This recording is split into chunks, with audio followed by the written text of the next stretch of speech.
On the 9th of January 1942, around 2 o'clock in the afternoon, 4 Spitfires were scrambled from RAF St Eval in Cornwall.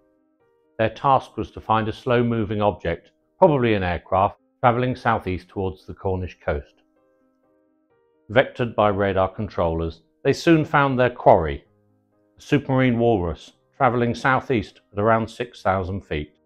Probably friendly but unsure of the insignia, the Spitfire flight commander signalled to the Walrus pilot to follow them back to St Eval.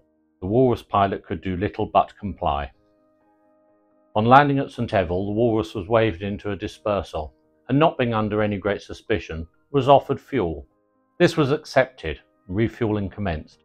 RAF ground crew initially thought the aircraft was Dutch, belonging to one of the Royal Netherlands Air Force units based at nearby St Mirren, but before long the identity of the aircraft and the nature of its flight were established. It wasn't Dutch, it was Irish, and had been stolen from Rhinana Aerodrome, now Shannon Airport, a couple of hours previously. The crew of 4 were placed under arrest. The pilot of the Walrus, an apparent leader of the crew, was Second Lieutenant Alphonsus Joseph Thornton, aged 20, of the Irish Air Corps. Known to his friends and colleagues as Alan, Thornton had joined the Irish Air Corps as a cadet in 1939. The Irish Air Corps' main base and headquarters were at Baldonnel Aerodrome, a few miles west of Dublin. As a service, it had been formed in the early 1920s as a reconnaissance and communications unit under the far-sighted thinking of General Michael Collins. By the late 1930s, the Irish Air Corps operated several different types, including a squadron of Gloucester Gladiators, various Avro trainers, and 6 new Westland Lysanders. In the spring of 1939, 3 Supermarine Walrus amphibians were delivered to the Corps. To be used for air-sea rescue and coastal patrol, they were based in the west of Ireland, at Rhinana Aerodrome, on the Shannon estuary. Having completed his training, commissioned as a second lieutenant, Alan Thornton was posted to Rhinana at some point during 1940. During training, Thornton had excelled himself, being an excellent athlete and a well above average pilot. He wanted nothing more than to fly fighters in combat. Instead, he was posted to fly the slow, cumbersome Walrus on coastal patrols and meteorological observation flights. Not that there was that much flying, for financial reasons. Thornton and his fellow officers lived well in the officers' mess, although the other ranks' accommodation was squalid, and the aerodrome was described as a god-forsaken bog several miles from civilization. Thornton detested Rhinana, and by late 1941 had determined to leave. He travelled to Dublin to meet the German ambassador, Edward Hempel. As a committed Republican, Thornton thought a German victory would help the nationalist cause. He agreed with Hempel that he would take an aircraft from Rhinana and fly to occupied Jersey to join the Luftwaffe. In spite of being grounded and under open arrest at Rhinana for an unrelated offence, Thornton had little trouble in finding 3 non-commissioned airmen to assist with his escape and join in on the adventure. On the 9th of January 1942 they set off, initially towards Helvick Head near Dungarvan. The alarm was soon raised. A Lysander was scrambled from Baldonnel to give chase, but it never found them. The Walrus was observed heading south from Helvick Head around 12:30, and by 2 o'clock they should have been well clear of the Scillies and on the last leg to Jersey. Unfortunately they got lost, and after blundering around for a while, were intercepted by the RAF. Once under arrest, Thornton was placed under supervision by Edward Shackleton, son of the eponymous Irish explorer. After a few days, all 4 Irishmen were escorted to Holyhead, to the ferry, and thence back to Dublin. 2 Irish Air Corps pilots travelled in the opposite direction, collecting the Walrus from St Eval. The War Office charged the Irish Air Corps 10 shillings and 10p for the fuel and oil used. Thornton's court-martial was held in Cork later the same month. He insisted that he alone was the ringleader and asked that the other ranks not be charged. In any event, they weren't.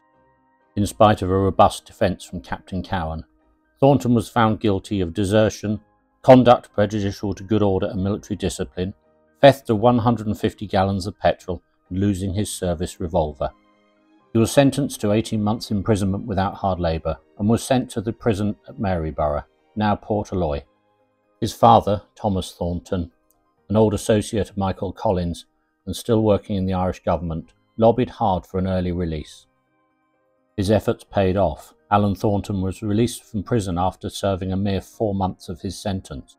Oscar Traynor, the Irish Minister for Defence, was against this early release. He suspected Alan Thornton would try to join the Royal Air Force. Traynor's suspicion was justified.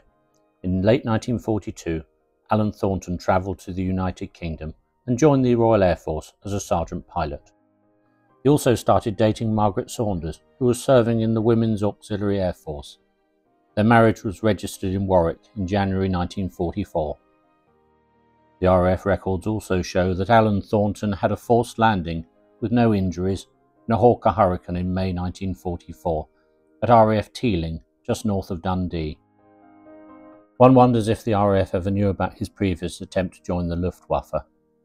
That was well known amongst his Irish Air Corps colleagues, but the contemporary press reports told a different story. In 2005, Marianne Finucane, Irish broadcaster and journalist, ran a feature about Alan Thornton on her weekly radio show. She had managed to track down Tommy McGowan and Dennis Cousins, both fellow cadets with Thornton in the Irish Air Corps back in 1939. They told anecdotes about the Irish Air Corps and about Thornton himself. Thanks to the publicity and interest created by this first programme, a few weeks later, Marianne Finucane was able to interview Alan Thornton himself.